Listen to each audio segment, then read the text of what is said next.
आप कैसे जानते हैं कि आप अमीर हैं या गरीब हैं? एक बात बताता हूँ। आईआईटी बीचू के एक पुराने छात्र ने एक अपनी लाइफ का एक इंसिडेंट शेयर किया। कहता है, जब मैं बीटेक कर रहा था, एक प्रोफेसर थे जिनका नाम दास तालुकदार। वो मैकेनिक्स पढ़ाया करते थे। उनका एक्सप्लेनेशन पावर बहुत इंटरेस्टिंग होता था, क्योंकि जब उनके पास एक्सप्लेन करने के लिए सब जाते थे हम लोग सीखने के लिए, तो वो बहुत अच्छे से समझाते थे। बहुत दिलचस्प तरीका होता था उनका समझाने का। एक दिन क्लास में उन्होंने कुछ क्वेश्चंस पूछे। शून्य क्या है? अनंत क्या है? What is zero? What is infinite? क्या शून्य और अनंत, जीरो एंड इनफाइनाइट, एक ही हो सकता है क्या? हम सभी ने सोचा कि हम उसके उत्तर को जानते हैं। हमने कुछ आंसर भी दिए, जैसे शून्य का मीन्स है एक्स, जीरो मीन्स नथिंग, कुछ नहीं, और इनफाइनाइट का मतलब है किसी संख्या को तुलना में से अधिक।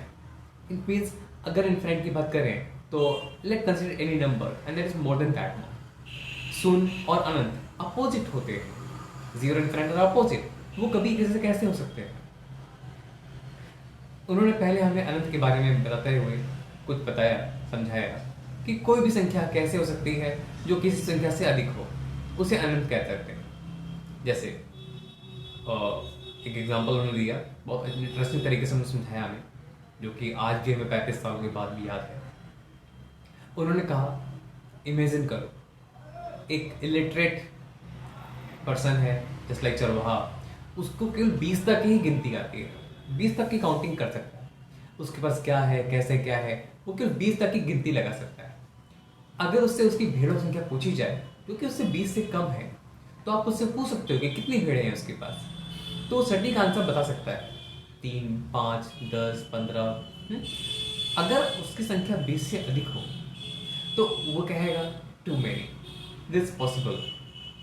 वो कह सकता है कि टू मैनी, बहुत ज़्यादा है उसके पास, मतलब उसकी जो क्षमता है, जितना उसे आता है उससे कहीं ज़्यादा है उसके पास। तो उन्होंने फिर समझाया कि साइंस के कंपैरिजन में देखें अगर, तो इनफाइनाइट का मतलब है बहुत अधिक, और बेशुमार नहीं, बहुत अधिक। उसी तरह शून्य का अर्थ है बहुत कम और कुछ भी नहीं।